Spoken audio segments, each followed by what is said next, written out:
ওরে যুবক, কিভাবে বুঝাইলে বুঝবারে যুবক?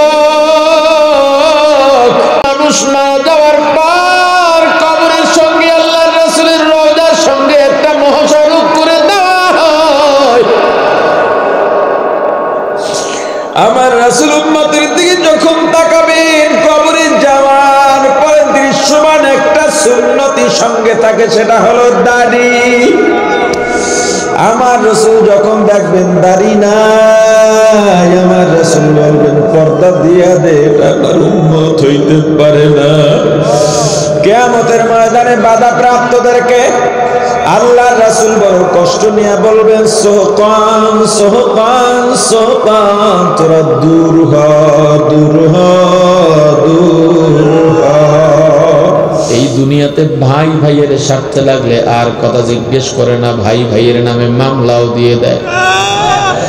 ভাই ভাইয়ের বিরুদ্ধে ষড়যন্ত্র করে ভাই ভাইকে পুলিশে ধরিয়ে দিতে চায়। ওরে আল্লাহর গোলাম, এই দুনিয়ার সম্পদের পিছনে পড়ে গেছে, কোনো লাভ নেই। কিয়ামতের ময়দানে পয়গম্বর ইব্রাহিম আলাইহিস সালাতু ওয়াস সালাম তার বাবাকে কিয়ামতের ময়দানে দেখবেন বিবরণ অবস্থায় পড়ে আছে, একেবারে মুমূর্ষ হয়ে গেছে, বড় কষ্টদায়ক অবস্থায় আছে। পয়গম্বর রাগ হয়ে বলবেন, আপনাকে দুনিয়াতে আমি এত বুঝাইছি, এত বললাম, আপনি আমার কথা মানেন নাই। আজকের এই কঠিন দিনের কথাও আপনাকে আমি বলেছি, আপনি মানেন নাই, শুনাইতে পারি নাই। পয়গম্বরের বাবা ডেকে বলবে, আজকে তুমি যা বলবা সব মানবো, একটা কথারও অবাধ্য হব না। পয়গম্বর আল্লাহর কাছে গিয়া বলবেন, আল্লাহ আপনি আমার সঙ্গে ওয়াদা দিয়েছেন, আমাকে লাঞ্ছিত করবেন না, আমাকে অপমান করবেন না। আমার বাবা বড় কষ্টে আছে, আজকে যদি তাকে জাহান্নামে দেওয়া হয় আমি লাঞ্ছিত হব, অপমানিত হব। আল্লাহ ডেকে বলবেন, রে পয়গম্বর, আমি আল্লাহ কোন কাফের মুশরিককে জান্নাত দেব না। তোমার বাবা তাতে কি? আমি কাফের মুশরিককে জান্নাত দেব না। বলা হবে, পয়গম্বর নিচের দিকে তাকাও, পায়ের দিকে তাকাও। পয়গম্বর নিচের দিকে তাকিয়ে দেখবেন তার বাবাকে জন্তু জানোয়ার যেভাবে আক্রমণ করে একেবারে থেতলে দেয়, রক্তাক্ত অবস্থায় পড়ে আছে। জাহান্নামের ফেরেশতা জাহান্নামের শিকল হাতে পায়ে লাগিয়ে টেনে হেঁচড়ে জাহান্নামের দিকে নিয়ে যায়। এত বড় জলিলুল কাদের একজন নবী, এত বড় পয়গম্বর, মর্যাদাওয়ালা পয়গম্বর, আল্লাহর কাছে এত প্রিয়। আল্লাহর কাছে যে যত প্রিয় হতে চায়, আল্লাহ তাকে তত কঠিন পরীক্ষা করেন। আপনি তো কঠিন হুকুমটা তার উপরেই জারি করেন যার উপরে আপনার আস্থা আছে, বিশ্বাস আছে। পয়গম্বরের সন্তান নাই, 90 বছর বয়সে আল্লাহর দরবারে বৃদ্ধ বয়সে হাত উঠাইলেন, রব্বি হাবলি মিনাস সালিহিন।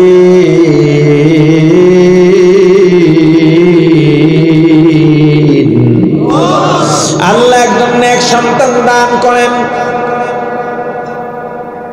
আল্লাহ সুসংবাদ দিয়া দিলেন, ফাবাশশারনাহু বিগুলামিন হালিম।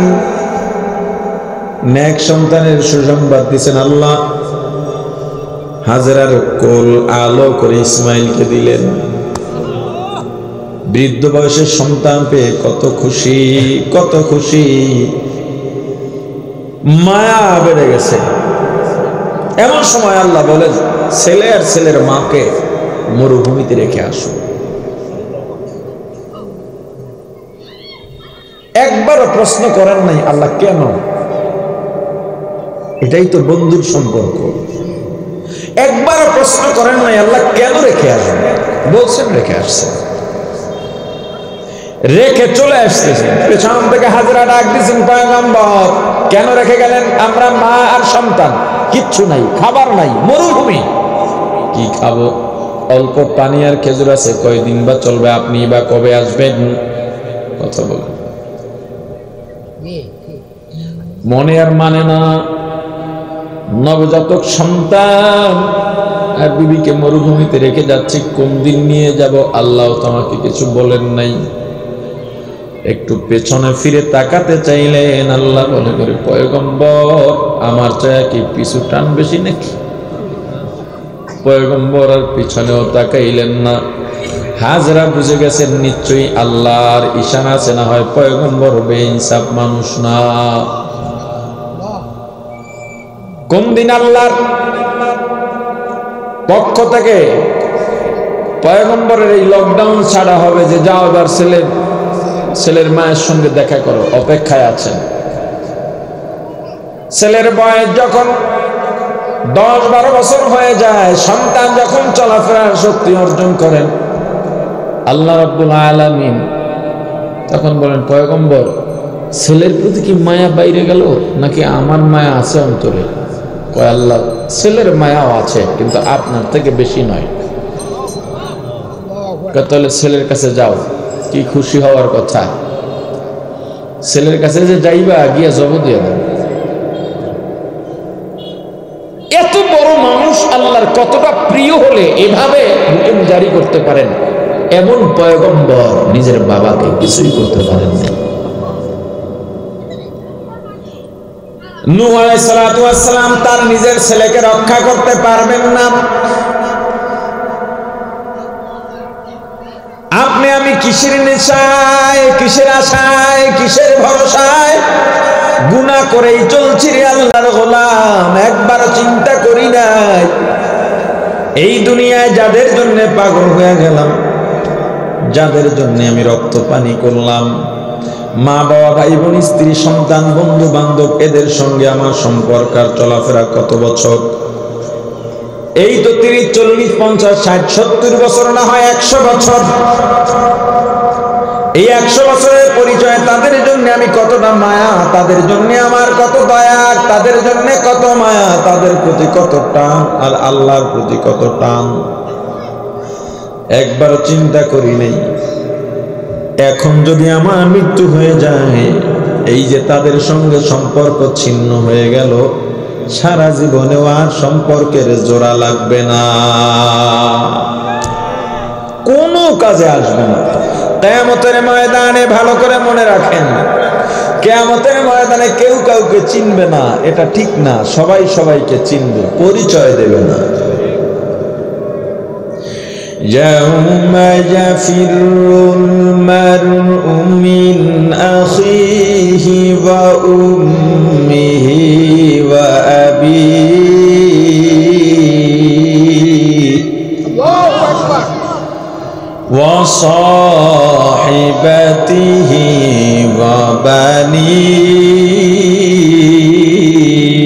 وبنيه يوم يفر المرء من أخيه وأمه وأبيه وصاحبته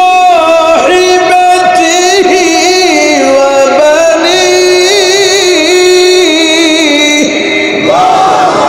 কিয়ামতের ময়দানে ইয়াফিরু ভাগবে, ভাই ভাইকে দেখলে পালাবে, বোন বোনকে দেখলে পালাবে, বোন ভাইকে দেখলে পালাবে, স্বামী স্ত্রীকে দেখলে পালাবে, মা বাবা সন্তানকে দেখলে পালাবে, সন্তান মা বাবাকে দেখলে পালাবে।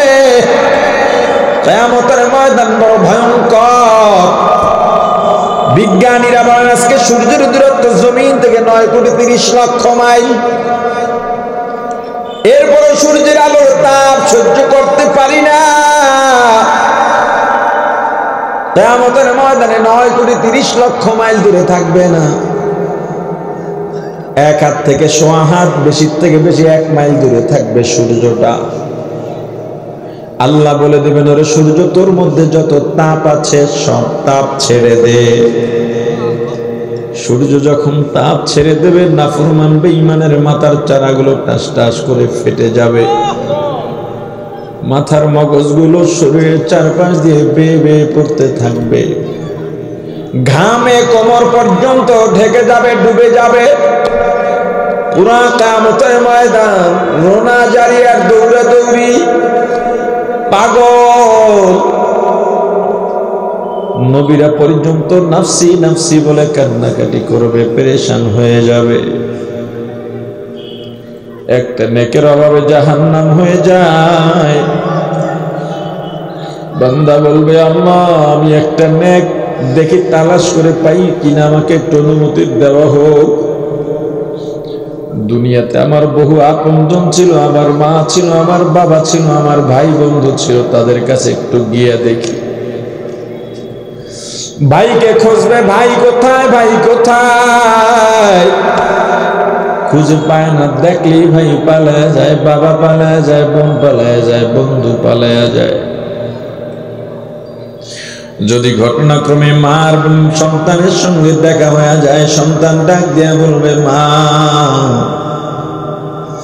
আমি তোমার সন্তান, দুনিয়াতে আমার জন্য জীবনটাও দিয়ে দিতে পারতা, সারা রাত ঘুমাইতা না, আমার সেবা শুশ্রূষা করতারে। মা আমার ভিজা জায়গায় শুয়া শীতের দিনে প্রসাব পায়খানা করে দিলে রাগও করতা না, চুমু খাইতা, আদর করতা, কোলের মধ্যে রাখতা। ও মা আমি অসুস্থ হয়ে গেলে আমার জন্য তুমি দোয়া করতা, সেবা করতা।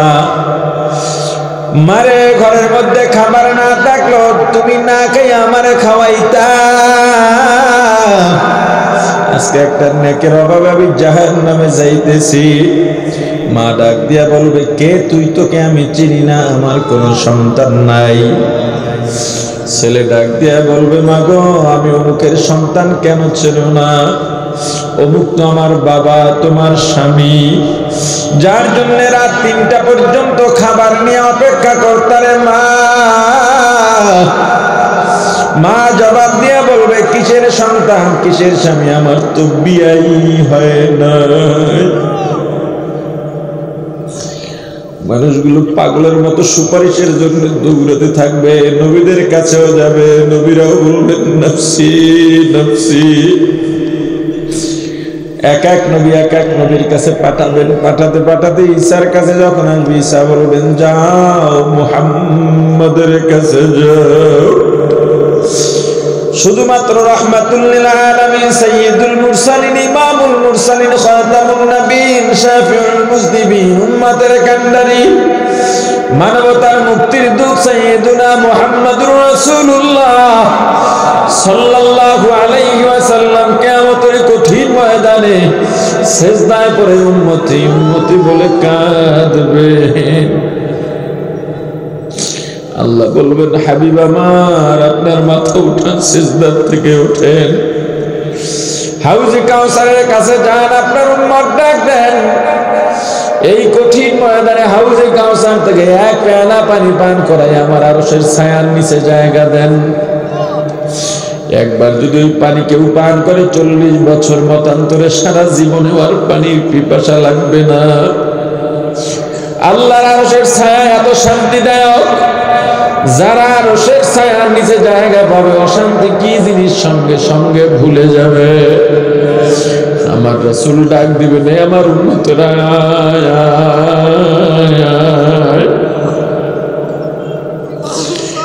উম্মতেরা পাগলের মতো দৌড় দেবে। পথিমধ্যে ফেরেশতারা ব্যারিকেড দিয়ে দাঁড়াবে, তুমি যাইতে পারবে না, তুমি যাইতে পারবে না, তুমি ফিরে যাবে, অমুকের ছেলে অমুক, তুমি যাইতে পারবে না। আহারে বাধাপ্রাপ্তরা বিকট চিৎকার দিয়া বলবে, ইয়া রাসূলুল্লাহ, ইয়া হাবিবাল্লাহ, আমাদেরকে আসতে দেয় না, আমরা আপনার কাছে যেতে চাই। নবীজি বলবেন, হে ফেরেশতারা কেন আসতে দাও না? ফেরেশতারা ডাক দিয়া বলবেন, ইয়া রাসূলুল্লাহ, ইয়া হাবিবাল্লাহ, এদেরকে এত বুঝানো হয়েছে, ওলামায়ে কেরাম বুঝাইলেন, জুমার খুতবায় বুঝানো হয়েছে, ওয়াজের মাহফিলে বুঝানো হয়েছে, পীর মাশায়েখ বুঝাইছে, তাবলীগ ওয়ালারা বুঝাইছে, কোনো কাজ হয় না। এত বুঝাইছে, তবুও দুনিয়ার পিছে পড়ে রয়েছে, নিজের কলব ঠিক করে নাই, নিজের ঈমান ঠিক করে নাই। পয়গম্বর আপনার সুন্নতের সঙ্গে কত বেয়াদবি করেছে, কত ভাবে বুঝানো হইল, দুনিয়াতে এমন কোন গুনাহ নাই 24 ঘন্টা লেখা হয়, কিন্তু কেউ যদি দাড়ি কামায় আর সাথে এক মুষ্টি মুষ্টির কম ছাটে। ও যখন নামাজে দাঁড়ায় তখনও গুনাহ লিখতে থাকে, মানুষ যখন ঘুমায় কোনো গুনাহ নাই, কিন্তু ওর আমলনামায় তখনও গুনাহ লিখতে থাকে। এই হজের ময়দানে বসছে, এখানে এখন কোনো গুনাহ নাই, কিন্তু যারা দাড়ি কামাইছো এক মুষ্টির কম ছাড়ছো তাদের গুনাহ লেখা হইতেছে। আহারে আমার রাসূল কোন সুন্নতের ব্যাপারে এভাবে বলেন নাই যেভাবে দাড়ির ব্যাপারে বলেছেন। আমার রাসূল বলেছেন যারা দাড়িতে খুর লাগায়, কেচি লাগায়, দাড়ি কামায়, ওরা যেন হাতের মধ্যে ধারালো ছুরি দিয়া আমার কলিজাটা ক্ষত বিক্ষত করে দিল। ইয়া আইয়ুহাল্লাযীনা আমানুত্তাকুল্লাহ, ঈমানদারেরা আল্লাহকে ভয় করো। ঈমান যার আছে সে তো এমনি আল্লাহকে ভয় করার কথা, এরপরেও আলাদাভাবে কেন বললেন? আল্লাহ আরো বলেন, ইয়া আইয়ুহাল্লাযীনা আমানু লা তামুতুন্না ইল্লা ওয়া আনতুম মুসলিমুন।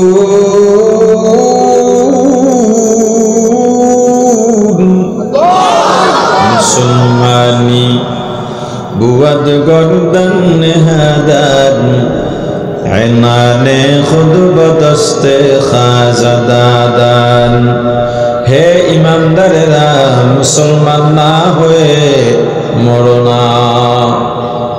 ইয়া আইয়ুহাল্লাযীনা আমানুত্তাকুল্লাহ, হে ইমানদারেরা আল্লাহকে ভয় করো। ওয়া কুনু মা'আস সাদিকিন।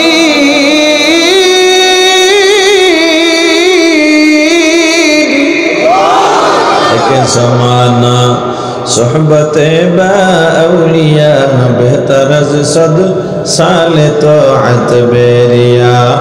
হে ইমানদারেরা আল্লাহকে ভয় করো আর দিনদার মুত্তাকি পরহেজগার বান্দাদের সঙ্গ গ্রহণ করো, সাথী হয়ে যাও। আলেমদের সঙ্গ গ্রহণ করো, পীর বুজুর্গের সঙ্গ গ্রহণ করো, ভালো মানুষের সঙ্গ গ্রহণ করো। যারা ইমানদার তারা তো ভালো মানুষের সঙ্গেই সম্পর্ক থাকার কথা। এরপরেও আল্লাহ আলাদাভাবে কেন বললেন? এতক্ষণ যা বলেছেন বড় মারাত্মক কথা হলো ইয়া আইয়ুহাল্লাযীনা আমানু আমিনু, হে ইমানদারেরা ঈমান আনো। ব্যাপারটা কি? ইমানদারকে কেন ঈমান আনতে বললেন? বোঝা গেল এতক্ষণ আল্লাহ যে ইমানদারদের ডেকেছেন, ওই ইমানদারদের ঈমানের মাঝে কিছু ভেজাল আছে। কি আছে? এখন জানা দরকার আল্লাহ কোন ইমানদারদের ডেকেছেন আর কেমন ঈমান আনতে বলেছেন। ঈমান অর্থ বিশ্বাস। ঈমান অর্থ জোরে বলেন। ঈমানের পরিপূর্ণতা কেমনে হবে? ঈমান তিন জিনিসে পূর্ণ হয়। ঈমানের হাকিকত তিনটা, জানেন? এজন্য মাঝে মাঝে বলে থাকি মাদ্রাসার কিরাতুল কোরআন নুরানির ছোট ছোট ছাত্রদের পা ধুয়ে পানি খাওয়া দরকার। ওদেরকে জিজ্ঞেস করেন, দেখবেন সুরে সুরে সুন্দর করে সব বলে দেবে। আপনি মুসলমান, নিজেকে মুমিন দাবি করেন, মুসলিম দাবি করেন, অথচ আপনি দিন কি সেইটাই জানেন না। দিন কি যদি না জানি আমল কেমনে করব, জান্নাতে কেমনে যাব? দিন জানে নাই। এখানে মাদ্রাসার ছাত্র শিক্ষক ছাড়া যদি আপনারা যারা আছেন, বেশি কিছু লাগবে না, শুদ্ধ করে ইমানি মুফাসসাল শুনতে চাই। আমার মনে হয় 10 জন মানুষও শোনাতে পারবে না। বলবেন হুজুর আপনি এসে প্রথমে আমাদের প্রশংসা করলেন ভদ্র বলে, এখন আমাদের অপবাদ দিতেছেন। আমাদের এলাকার মানুষ ইমানি মুফাসসাল জানে না, 10 জন জানবে না। কে বলছে আপনাকে? আমরা সবাই ইমানে মুফাসসাল জানি। যদি আপনি এই চ্যালেঞ্জে আমার সাথে যান, তবে আমিও আপনার সঙ্গে চ্যালেঞ্জ নিতে রাজি আছি। আপনাদের এখানে আর কয়জন মানুষ হবেন? বহু মাহফিলে হাজার হাজার মানুষের মাঝে বহুবার পরীক্ষা করেছি, শুদ্ধ করে ঈমানে মুফাসসাল শোনাবার মতো 5টা মানুষ পাই নাই।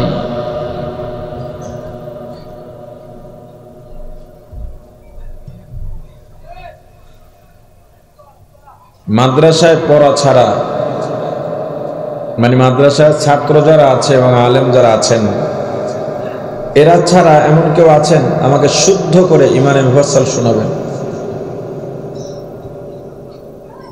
পুরস্কার দেব, আপনাকে শুনাই দেব। দেখবেন অনেক পুরানো ভিডিও আছে ইউটিউবে, যেখানে এই পুরস্কার দিতে পারবেন 500-1000 টাকা শুনাইতে পারলে। 1-2 জন মাঝে মাঝে পাওয়া যেত, কি নাই কেউ? আমি তো 10 জন বেশি দিছিলাম। আমি দিন জানি না, আমার কেরাত শুদ্ধ না, আমি নামাজ কিভাবে পড়তে হয় তাও জানি না,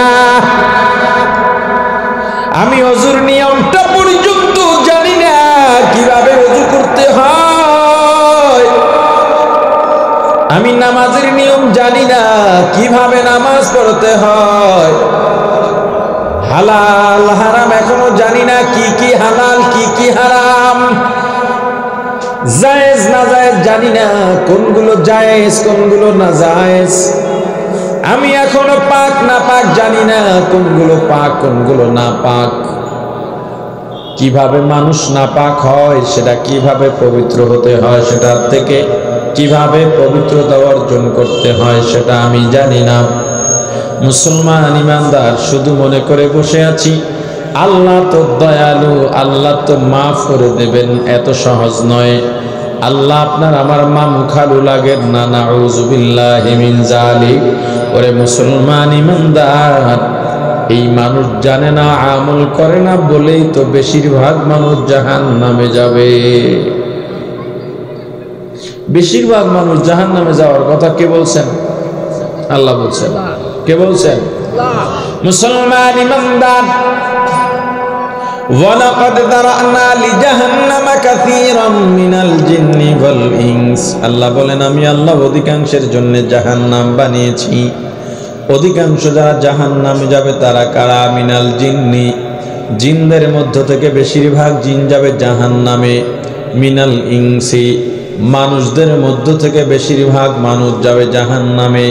পরে মুসলমান, দুনিয়ায় এমন মজা মজলাম, ভুলেই গেলাম আমার পরিচয় কি, আমি কোত্থেকে এলাম, কি করা দরকার, কি করছি, আর এর ফলাফল হিসেবে পরকালে আমার কি অবস্থান হবে। সবসময় স্মরণ রাখবেন, এই দুনিয়ার জন্য যারাই পাগল হলাম, দুনিয়া, টাকা পয়সা, ক্ষমতা, প্রতিপত্তি, সম্পদ, সম্মান, জনপ্রিয়তা মানুষকে বাঁচাইতে পারে না, খাওয়াইতে পারে না, শান্তিও দিতে পারে না। টাকা পয়সা, সম্মান, ক্ষমতা যদি মানুষকে বাঁচাইতে পারত, বেশি দিন আগের কথা নয়, মাত্র কয়েক বছর আগের কথা, বাংলাদেশের 1 নম্বর ধনী বা শিল্পপতি ছিল কিশোরগঞ্জের বাজিতপুরের জহুরুল হক। কত টাকার মালিক ছিল নিজেও জানতো না।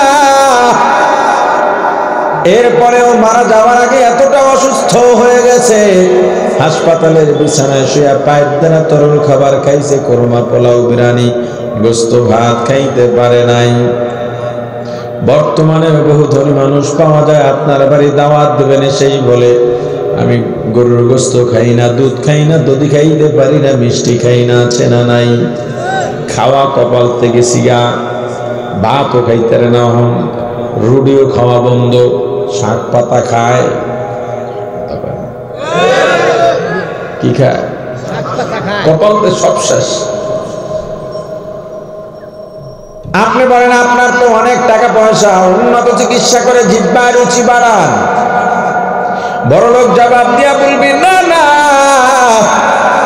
টাকা পয়সা দিয়ে চাইলে পাখির চক্ষু মেলানো যায়, অনেক অসাধ্যকে সাধন করা যায়, কিন্তু টাকা পয়সা দিয়া জিহ্বার রুচি বাড়ানো যায় না। প্রমাণ হয়ে গেল, টাকা পয়সা থাকলেই মানুষ খাইতে পারে না। শান্তি কাকে বলে? অন্তত শেষ 6 মাসের মধ্যে জহুরুল হক শান্তি চোখে দেখে নাই, আগেরটা তিনি ভালো জানেন। বর্তমানে বহু শিল্পপতি পাবেন, সালাম দিবেন, সালামের জবাব দিয়ে বলবে আমি ভালো নাই। কেন ভালো নাই? আমার অন্তরে শান্তি নাই, স্ত্রী সন্তান কথা শুনে না। মিল কারখানা ইন্ডাস্ট্রিজের যত কর্মকর্তা কর্মচারী আছে সব চোর ডাকাত বাটপার 2 নাম্বার। আপনি বলেন আমরা তো দেখি আপনি শান্তিতে আছেন, এয়ার কন্ডিশনে ঘুমান, এসি গাড়ির মধ্যে চলাফেরা করেন। আপনার বাথরুম ধুয়ে দেওয়ার জন্যও লোক আছে, আপনার জুতার মোজাটা পর্যন্ত পড়ায়া দেয় আর একজনে। আপনার চেয়ে তো বেশি শান্তিতে কেউ থাকার কথা নয়। শিল্পপতি জবাব দিয়ে বলবে এসির বাতাসে যদিও দেহটা ঠান্ডা হয়, এসির বাতাস অন্তর পর্যন্ত পৌঁছে না। আর যার অন্তরের মধ্যে শান্তি নাই, সারা দুনিয়ার কোথাও গেলে শান্তি পাওয়া সম্ভব নয়। পক্ষান্তরে একজন গরিবের দিকে তাকাও, দিন আনে দিন খায়, যেদিন কাজ করতে পারে ঘরের চুলায় আগুন জ্বলে, যেদিন কাজ করতে পারে না ঘরের চুলায় আগুন জ্বলে না। এরপরেও যদি খবর নেওয়া হয়, খবর নিলে দেখা যায় ওই অভাবী সংসারে শান্তির কোনো অভাব নাই। কোটি টাকার মালিকে দেখো অভাব হয় না দূর, কোটি টাকার মালিকে দেখো অভাব হয় না দূর। গরিবে ঘুমায় গাছতলাতে মনটা বাহাদুর, হৃদয় তাকিবে যার নম্র সদা, রহমত আসিবে তথা আল্লাহর ওয়াদা। বড় বড়াই করলে দিলে রহমত আসে না, मिटा दो अपना हस्ती को अगर कुछ मर्तबा चाहो कि दाना खाक में मिलकर गुले गुलजार होता है। बड़र बड़ाई करले दिले रहमत আসে না, নিজেকে নিজে ছোট মনে করি সদা।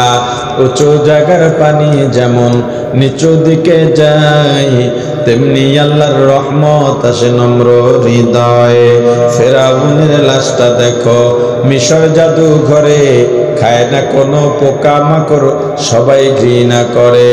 জ্ঞানী যারা বুঝে তারা শুধু ইশারায় নির্বোধকে বুঝাইতে কে পারে কোথায়। তরকারির মতো তরকারি হলে অল্প জালে সেজে, বুদ্ধিমান মানুষ হলে ইশারাতেই বোঝে। हकीकत से तो दुनिया बेखबर है, दुनिया की नुमाइश पर नजर है। नमी गोया के आज दुनिया जुदा बाश, बहर कारे के बाशी बा खुदा बाश। सिस्ते दुनिया आज खुदा गाफिल गुदर, नए कमाशो नुकरा हो फर जिंदजान। दुनिया में हो दुनिया का तलब गार नहीं हो, दुनिया में हो दुनिया का तलब गार नहीं हो। बाजार से गुजर हो खरीदार नहीं हो, बाजार से गुजर हो खरीदार नहीं हो। जागा जी लगाने के दुनिया नहीं है, जागा जी लगाने के दुनिया नहीं है। ये इबरत की जाहे तमाशा नहीं है, ये इबरत की जाहे तमाशा नहीं है। और मुसलमान ईमानदार এত উন্নত চিকিৎসা করার পরও জহুরুল হক দুনিয়ার মধ্যে বাঁচতে পারেন নাই। আওয়ামী লীগের ডেপুটি সেক্রেটারি আব্দুল জলিল, রাষ্ট্রপতি জিল্লুর রহমান বাঁচতে পারেন নাই।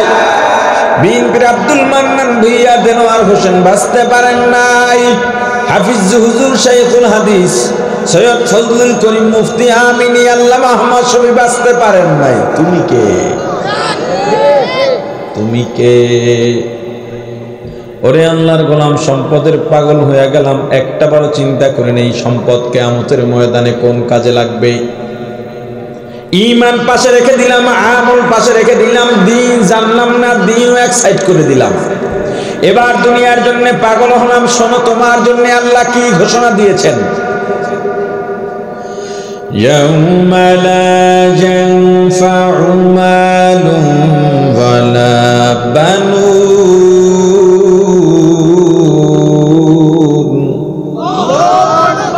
ইল্লা মান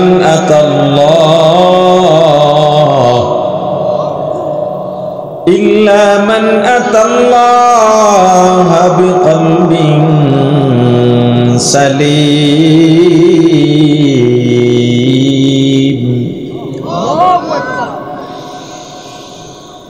ইয়াউমা লা ইয়ানফাউ মালুন ওয়ালা বানুন ইল্লা মান আতাল্লাহ বিকলবিন সালিম।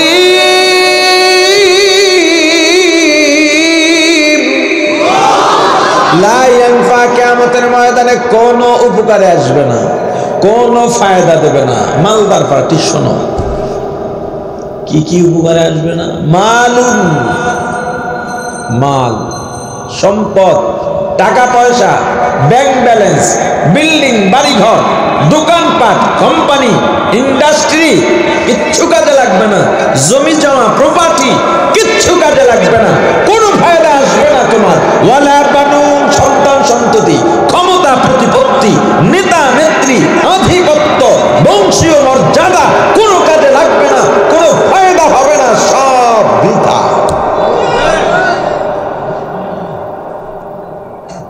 কিয়ামত তো বহুত দূর। এই দুনিয়ায় তোমার সম্পদ তোমার কাজে লাগে কতটুকু, আজকে হিসাব নিয়ে যাও। এই বড় লোকের দাও, তুমি লক্ষ টাকার মালিক, কোটি টাকার মালিক, একদিনে কয় টাকা খাইতে পারো? আগামীকাল 3 বেলা কয় টাকা বিল হবে আপনার? বলে না, কয় টাকা হবে? 500। 500 হয় না। বছরে কয়বার জুতা নতুন কেনেন, কয়বার কাপড় নতুন কেনেন, কয়টা আর চা খান, কয়বার আর পরোটা খান? খাওয়া দাওয়াও তো বন্ধ। ওই যে বললাম, এখন ঘাস পাতা খান শেষ কপাল থেকে। তুমি কামাই করলা, তোমার নিজের জীবনে কয় টাকা কাজে লাগলো? সবই তো পড়ে রইল। ব্যাংকে চাকরি করলাম, সময় মতো যে ব্যাংকে চলে গেলাম, আরো কত কাজ করলা, সম্পদ কামাইলা, বিল্ডিং করলা, ঢাকায় বাড়ি, নরসিংদীতে বাড়ি, মারা গেলা, তোমার লাশটাও দাফন হয় না, অবহেলায় পড়ে আছে। সন্তান তোমার সম্পদ নিয়ে কাড়াকাড়ি করে, কি কাজে লাগলো বলো? কি কাজে লাগলো তোমার সম্পদ? কোনো কাজে লাগলো না। তোমার সন্তান কোন কাজে লাগলো?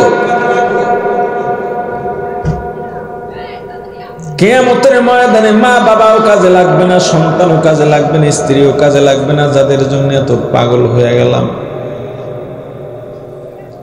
দিনকে দিন মনে করলাম না, রাতকে রাত মনে করলাম না, খাইলাম না, ঘুমাইলাম না, গায়ের রক্ত পানি করলাম, এত পরিশ্রম করলাম যাদের জন্য।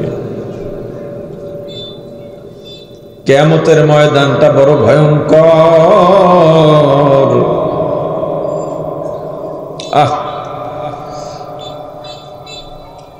এই যাদের জন্য এত পাগল হয়ে গেলাম, কিয়ামতের ময়দানে কোনো কাজে লাগবে না।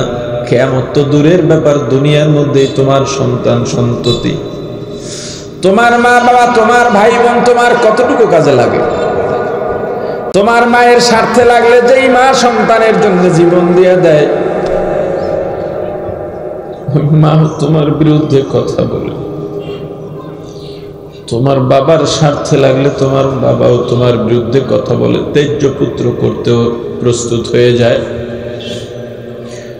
তোমার সন্তানের বিরুদ্ধে তুমি গেলে তোমার সন্তান তোমার বিরোধী হয়ে যায়। এমনকি যেই বিবিকে নিয়ে সারাটা জীবন একই বিছানায় রাত্র কাটা দিলাম, ওই বিবিও তোমার সঙ্গে ভালো আচরণ করে না। ওরে মুসলমান, যাদের সন্তান আছে, এখন বড় হয়ে গেছে, সংসার করতেছে আলাদাভাবে, বৃদ্ধ বাবা ইমাম সাহেবের কাছে গিয়ে গোপনে বলে, হুজুর আজকে একটু মা বাবার খেদমত নিয়ে বয়ান করবেন। যেই সন্তানকে মাথার গাম পায়ে ফালাইয়া গায়ের রক্ত পানি বানাইয়া না খাইয়া না ঘুমাইয়া কামাই করে মানুষ বানাইলাম, বাজারে গিয়া দেখি নতুন মিষ্টির দোকান, বড় মানসম্মত মিষ্টির দোকান, মিষ্টি বানায়। আমার মনে চাইছে মিষ্টি খাইতে, খাই নাই, সন্তানের জন্য টাকা জমাইছি। আমার মনে চাইছে নতুন একটা জামা বানাবার জন্য বানাই নাই, সন্তানের জন্য টাকা জমাইছি। ঈদের দিন সন্তানের জন্য, বিবির জন্য নতুন কাপড় সব কিনলাম, নতুন জুতা কিনলাম, নতুন গেঞ্জি কিনে দিলাম, নতুন স্যুট কিনে দিলাম, কিন্তু আমি নিজে কিচ্ছু কিনি নাই। আমার পুরাতন জামাটা ধুয়ে ইস্ত্রি করে ঈদের আনন্দ ভোগ করেছি। আজকে সেই সন্তান আমাকে জিজ্ঞেস করে না, আমার খবরও রাখে না। ওরে আল্লাহর গোলাম, বলো তোমার সন্তান দুনিয়াতেই তোমার কতটুকু কাজে লাগলো? আল্লাহর গোলাম, এই দুনিয়াতে ভাই ভাইয়ের স্বার্থে লাগলে আর কথা জিজ্ঞেস করে না, ভাই ভাইয়ের নামে মামলাও দিয়ে দেয়, ভাই ভাইয়ের বিরুদ্ধে ষড়যন্ত্র করে ভাই ভাইকে পুলিশে ধরিয়ে দিতে চায়। ওরে আল্লাহর গোলাম, এই দুনিয়ার সম্পদের পিছনে পড়ে গেছে, কোনো লাভ নেই কিয়ামতের ময়দানে। পয়গম্বর ইব্রাহিম আলাইহিস সালাতু ওয়াস সালাম তার বাবাকে কিয়ামতের ময়দানে দেখবেন বিবরণ অবস্থায় পড়ে আছে, একেবারে মুমূর্ষ হয়ে গেছে, বড় কষ্টদায়ক অবস্থায় আছে। পয়গম্বর রাগ হয়ে বলবেন, আপনাকে দুনিয়াতে আমি এত বুঝাইছি, এত বললাম, আপনি আমার কথা মানেন নাই। আজকের এই কঠিন দিনের কথাও আপনাকে আমি বলেছি, আপনি মানেন নাই, শুনাইতে পারি নাই। পয়গম্বরের বাবা ডেকে বলবে, আজকে তুমি যা বলবা সব মানবো, একটা কথারও অবাধ্য হব না। পয়গম্বর আল্লাহর কাছে গিয়া বলবেন, আল্লাহ আপনি আমার সঙ্গে ওয়াদা দিয়েছেন, আমাকে লাঞ্ছিত করবেন না, আমাকে অপমান করবেন না। আমার বাবা বড় কষ্টে আছে, আজকে যদি তাকে জাহান্নামে দেওয়া হয় আমি লাঞ্ছিত হব, অপমানিত হব। আল্লাহ ডেকে বলবেন, রে পয়গম্বর, আমি আল্লাহ কোন কাফের মুশরিককে জান্নাত দেব না। তোমার বাবা তাতে কি? আমি কাফের মুশরিককে জান্নাত দেব না। বলা হবে, পয়গম্বর নিচের দিকে তাকাও, পায়ের দিকে তাকাও। পয়গম্বর নিচের দিকে তাকিয়ে দেখবেন তার বাবাকে জন্তু জানোয়ার যেভাবে আক্রমণ করে একেবারে থেতলে দেয়, রক্তাক্ত অবস্থায় পড়ে আছে। জাহান্নামের ফেরেশতা জাহান্নামের শিকল হাতে পায়ে লাগিয়ে টেনে হেঁচড়ে জাহান্নামের দিকে নিয়ে যায়। এত বড় জলিলুল কাদের একজন নবী, এত বড় পয়গম্বর, মর্যাদাওয়ালা পয়গম্বর, আল্লাহর কাছে এত প্রিয়। আল্লাহর কাছে যে যত প্রিয় হতে চায়, আল্লাহ তাকে তত কঠিন পরীক্ষা করেন। আপনি তো কঠিন হুকুমটা তার উপরেই জারি করেন যার উপরে আপনার আস্থা আছে, বিশ্বাস আছে। পয়গম্বরের সন্তান নাই, 90 বছর বয়সে আল্লাহর দরবারে বৃদ্ধ বয়সে হাত উঠাইলেন, রব্বি হাবলি মিনাস সালিহিন।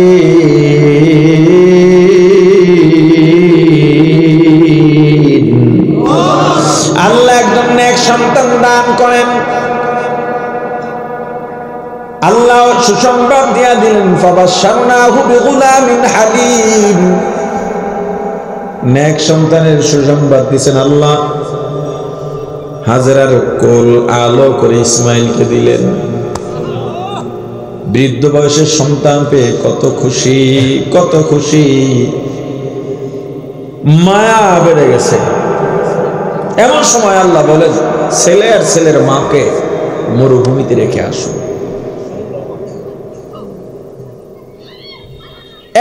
প্রশ্ন করেন নাই আল্লাহ কেন? এটাই তো বন্ধুর সম্পর্ক। একবারও প্রশ্ন করেন নাই আল্লাহ কেন রেখে আসেন? বলছেন রেখে আসছেন, রেখে চলে আসতেছেন। পেছন থেকে হাজরা ডাক দিয়েছেন, পয়গম্বর কেন রেখে গেলেন? আমরা মা আর সন্তান, কিচ্ছু নাই, খাবার নাই, মরুভূমি, কি খাবো? অল্প পানি আর খেজুর আছে, কয়দিন বা চলবে? আপনি বা কবে আসবেন? কথা বলেন।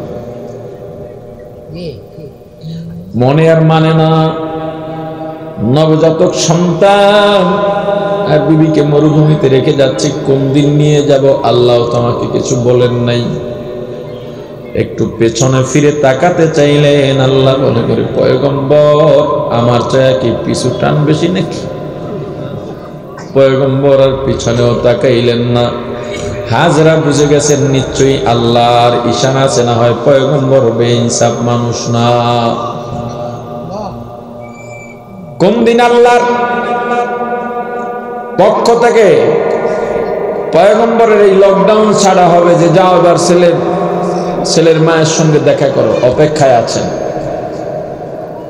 ছেলের বয়স যখন 10-12 বছর হয়ে যায়, সন্তান যখন চলাফেরার শক্তি অর্জন করেন, আল্লাহ রাব্বুল আলামিন তখন বলেন পয়গম্বর ছেলের প্রতি কি মায়া বাইরে গেল নাকি আমার মায়া আছে অন্তরে?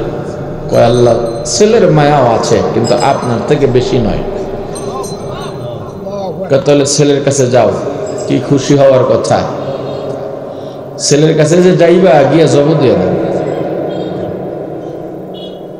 এত বড় মানুষ আল্লাহর কতটা প্রিয় হলে এভাবে হুকুম জারি করতে পারেন? এমন পয়গম্বর নিজের বাবাকে কিছুই করতে পারেন না। নূহ আলাইহিস সালাতু ওয়াস সালাম তার নিজের ছেলেকে রক্ষা করতে পারবেন না। আপনি আমি কিসের নেশায়, কিসের আশায়, কিসের ভরসায় গুনাহ করেই চলছি রে আল্লাহর গোলাম, একবারও চিন্তা করি নাই এই দুনিয়ায় যাদের জন্য পাগল হয়ে গেলাম, যাদের জন্য আমি রক্ত পানি করলাম, মা বাবা ভাই বোন স্ত্রী সন্তান বন্ধু বান্ধব, এদের সঙ্গে আমার সম্পর্ক আর চলাফেরা কত বছর? এই তো 30, 40, 50, 60, 70 বছর, না হয় 100 বছর। এই 100 বছরের পরিচয় তাদের জন্য আমি কতটা মায়া, তাদের জন্য আমার কত দয়া, তাদের জন্য কত মায়া, তাদের প্রতি কত টান আর আল্লাহর প্রতি কত টান একবারও চিন্তা করি নেই। এখন যদি আমার মৃত্যু হয়ে যায়, এই যে তাদের সঙ্গে সম্পর্ক ছিন্ন হয়ে গেল, সারা জীবনেও আর সম্পর্কের জোড়া লাগবে না, কোনো কাজে আসবে না। কিয়ামতের ময়দানে ভালো করে মনে রাখেন, কিয়ামতের ময়দানে কেউ কাউকে চিনবে না, এটা ঠিক না। সবাই সবাইকে চিনবে, পরিচয় দেবে না। يوم يفر المرء من أخيه وأمه وأبيه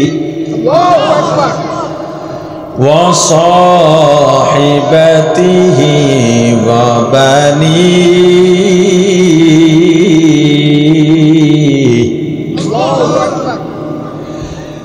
يوم يفر المرء من أخيه وأمه وأبيه وصاحبته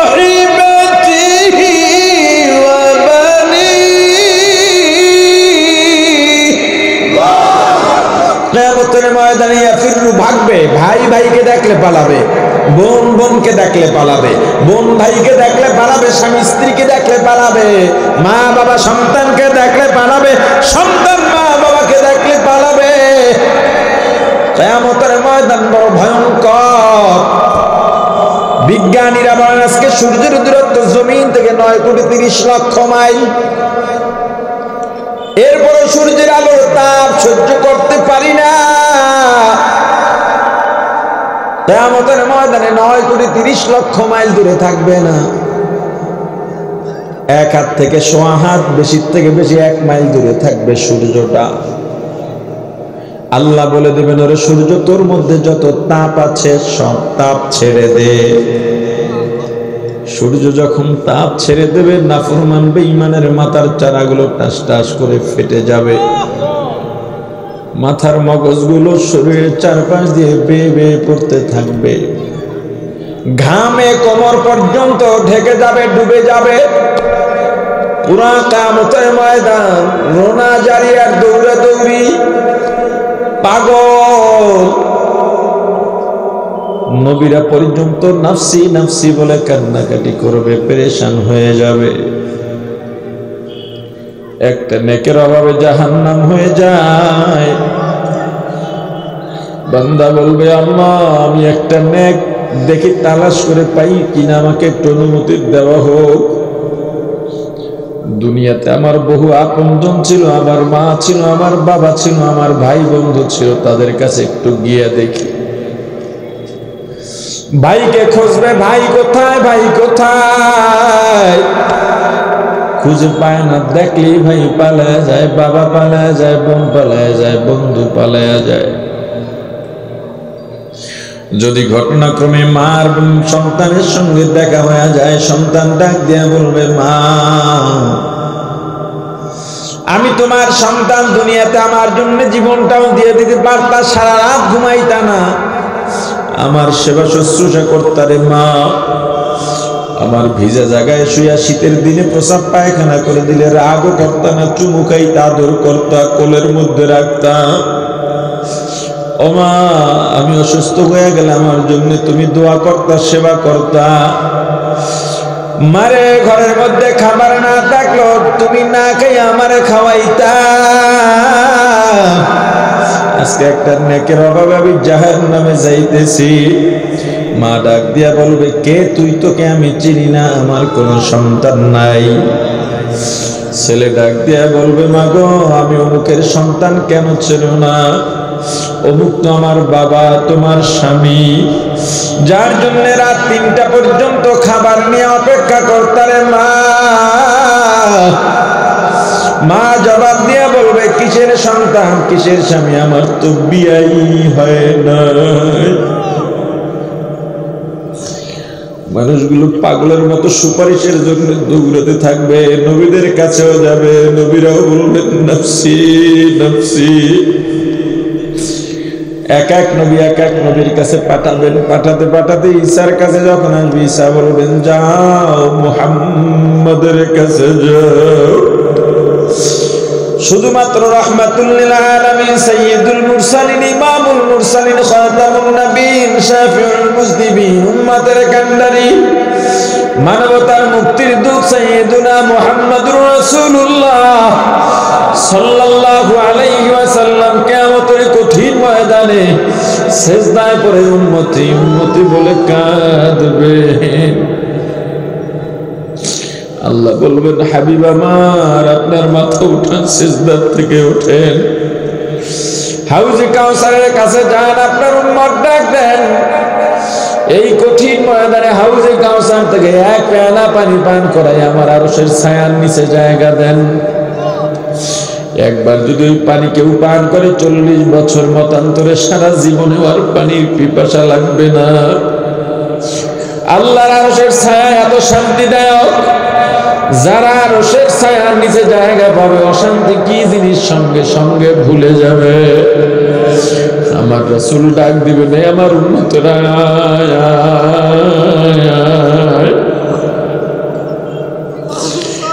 উম্মতেরা পাগলের মতো দৌড় দেবে।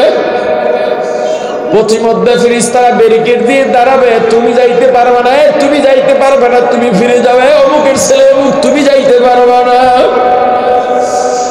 আহারে বাধা প্রাপ্তরা বিকট চিৎকার দিয়া বলবেন, ইয়া রাসূলুল্লাহ, ইয়া হাবিবাল্লাহ, আমাদেরকে আসতে দেয় না, আমরা আপনার কাছে যেতে চাই। নবীজি বলবেন, হে ফেরেশতারা কেন আসতে দাও না? ফেরেশতারা ডাক দিয়া বলবেন, ইয়া রাসূলুল্লাহ, ইয়া হাবিবাল্লাহ, এদেরকে এত বুঝানো হয়েছে, ওলামায়ে কেরাম বুঝাইলেন, জুমার খুতবায় বুঝানো হয়েছে, ওয়াজের মাহফিলে বুঝানো হয়েছে, পীর মাশায়েখ বুঝাইছে, তবলিগ ওয়ালারা বুঝাইছে, কোনোটাই কোনো কাজ হয় না। এত বুঝাইছে, তবু দুনিয়ার পিছে পড়ে রয়েছে। নিজের কলব ঠিক করে নাই, নিজের ঈমান ঠিক করে নাই। পয়গম্বর আপনার সুন্নতের সঙ্গে কত বেয়াদবি করেছে, কত ভাবে বুঝানো হইল দুনিয়াতে এমন কোনো গুনাহ নাই 24 ঘন্টা লেখা হয়, কিন্তু কেউ যদি দাড়ি কামায় আর সাটে, এক মুষ্টির কম সাটে, ও যখন নামাজে দাঁড়ায় তখনও গুনাহ লিখতে থাকে। মানুষ যখন ঘুমায় কোনো গুনাহ নাই, কিন্তু ওর আমলনামায় তখনও গুনাহ লিখতে থাকে। এই ওয়াজের ময়দানে বসছে, এখানে এখন কোনো গুনাহ নাই, কিন্তু যারা দাড়ি কামাইছো এক মুষ্টির কম সাটছো তাদের গুনাহ লেখা হইতেছে। আহারে আমার রাসূল কোন সুন্নতের ব্যাপারে এভাবে বলেন নাই যেভাবে দাড়ির ব্যাপারে বলেছেন। আমার রাসূল বলেছেন যারা দাড়িতে খুর লাগায়, কেচি লাগায়, দাড়ি কামায়, ওরা যেন হাতের মধ্যে ধারালো ছুরি দিয়া আমার কলিজাটা ক্ষত বিক্ষত করে দিল। ওরে যুবক, কিভাবে বুঝাইলি বুঝবারে যুবক? মানুষ মারা যাওয়ার পর কবরের সঙ্গে আল্লাহর রাসূলের রওজার সঙ্গে একটা মহাসড়ক করে দেওয়া হয়। আমার রাসূল উম্মতের দিকে যখন তাকাবেন, কবরে যাওয়ার পরে দৃশ্যমান একটা সুন্নতি সঙ্গে থাকে, সেটা হলো দাড়ি। আমার রাসূল যখন দেখবেন দাড়ি নাই, আমার রাসূল বলবেন পর্দা দিয়া দে, এটা আমার উম্মত হইতে পারে না। কিয়ামতের ময়দানে বাধা প্রাপ্তদেরকে আল্লাহর রাসূল বড় কষ্ট নিয়ে বলবেন সোহকান সোহকান সোহকান, তোরা দূর হ দূর হ দূর হ। ওরে আল্লাহর গোলাম, আর কোন ভাষায় বুঝাইলে বুঝবেন? আমার সহজ ভাষা জানা নাই। ঈমান, যদি ঈমানটা ঠিক থাকে দাড়ি তো কামাইতে পারো না। যদি ঈমান ঠিক থাকে, তোমার মতো চাপাবাজ গলাবাজ ঈমানদারদের ডেকে আল্লাহ বলেন, হে মুনাফিক ঈমানদার, নামাজ ছাড়িস না। হে ঈমানদার, আমিনু, এমন ঈমান আন যে ঈমান দিয়া দাড়ি রাখতে পারবি। হে গলাবাজ চাপাবাজ মুনাফিক মার্কা ঈমানদার, এমন ঈমান আনো যে ঈমান দিয়া দাড়ি রাখা যায়, যে ঈমান দিয়া রোজা রাখা যায়, যে ঈমান দিয়া পর্দায় চলা যায়, যে ঈমান দিয়া হালাল খাওয়া যায়, এমন ঈমান আন। ঈমান 3 জিনিসে পূর্ণ হয়। 1 নম্বরে মুখে স্বীকার করা, 2 নম্বরে অন্তরে বিশ্বাস করা, 3 নম্বরে কাজে পরিণত করা। মুখে যেটা বলবো সেটা অন্তরে বিশ্বাস করা লাগবে। মুখে বললাম একটা, অন্তরে আর একটা, মুনাফিক হয়ে যাব। মুখে যেটা বললাম সেটা অন্তরে বিশ্বাস করার পর কাজে পরিণত করে দেখাও। আমরা শুধু মুখে স্বীকার করা চাপাবাজ গলাবাজ ঈমানদার হয়ে আছি। এই গলাবাজ চাপাবাজ ঈমানদারদের ডেকে ডেকে আল্লাহ বলেন, আমিনু, ঈমান আন। আমল যেই ঈমান দিয়া করে ওই ঈমান আন। হে গলাবাজ ঈমানদার, যেই ঈমান দিয়া আমি আল্লাহকে চেনা যায় ওই ঈমান আন। যেই ঈমান দিয়া গুনাহ থেকে ফেরা যায় ওই ঈমান আন। মুখে দাবি করবি মুমিন, আমি আল্লাহ কিন্তু ক্ষমা করব না, আমি আল্লাহ তোর কাছে ঠেকে না। ওরে বান্দা, তুই কি জানো আমি আল্লাহর ছেলে নাই, মেয়ে নাই, মা নাই, বাবা নাই। আমি আল্লাহকে কেউ মা ডাকি না, বাবা ডাকি না। আমিও কাউকে মা ডাকি না, বাবা ডাকি না। এগুলো আমি পছন্দ করি না। কেন বান্দা জানো? আমার আদরের বান্দা আছে। আমার বান্দা যখন আমি আল্লাহকে আল্লাহ বলে ডাকতাম, আমি আল্লাহর কুদরতি অন্তরটা ঠান্ডা হয়ে যায়। রে বান্দা, ওরে বান্দা, আমি আল্লাহ সারা দুনিয়ার সবকিছু বানাইছি তোর জন্যে, তোর খেদমতের জন্যে। শুধু তোকে বানাইছি আমি আল্লাহকে ডাকার জন্যে, আমি আল্লাহর গোলামি করার জন্যে। এই যে এত সম্পদ কামাইতেছে, এই সম্পদ কোনো কাজে লাগবে না, কোনো উপকারে আসবে না। কিয়ামতের ময়দানে কি উপকারে আসবে জানো? ইল্লা মান আতাল্লাহ, যারা আমি আল্লাহর কাছে আসবে বিকলবিন সালিম, একটা শুদ্ধ কলব নিয়া, একটা পরিশুদ্ধ পরিচ্ছন্ন কলব নিয়া যারা আসবে, এটার দাম কিয়ামতের ময়দানে। তোমার তো ঈমানের অবস্থাই বেতাল, তোমার কলব কি কিভাবে তুমি পরিশুদ্ধ করবা? তোমার কলবের মধ্যে তো সুদ ঢুকে রয়েছে, তোমার কলবের মধ্যে তো মিথ্যা ঢুকে আছে, তোমার কলবের মধ্যে তো হারাম ঢুকে আছে, তুমি তো সুদ ছাড়া কিছু বোঝো না। আর কেউ যদি বলে এটা সুদ, তুমি তাকে বুঝাবার চেষ্টা করো এমনি এমনি ঘুরে ঘুরে এটা হালাল, মানুষকে বুঝাইতে পারো, কিন্তু এই জবাব কিয়ামতের ময়দানে কতটুকু কাজে লাগবে, আল্লাহর সামনে কতটুকু চলবে চিন্তা করিও। হে সুদখোরের দল, কি ঈমান নিয়ে আসরে ভাই? যারা সুদ খায় ওদের মোটেও ঈমান নাই। আমার রাসূল বলেছেন, মান ক্বালা লা ইলাহা ইল্লাল্লাহ ফাদাখালাল জান্নাহ, যে একবার ঈমানের সঙ্গে লা ইলাহা ইল্লাল্লাহ বলবে আর যদি এরপরে শিরিক না করে, সে কোনো না কোনো দিন জান্নাতে যাবে।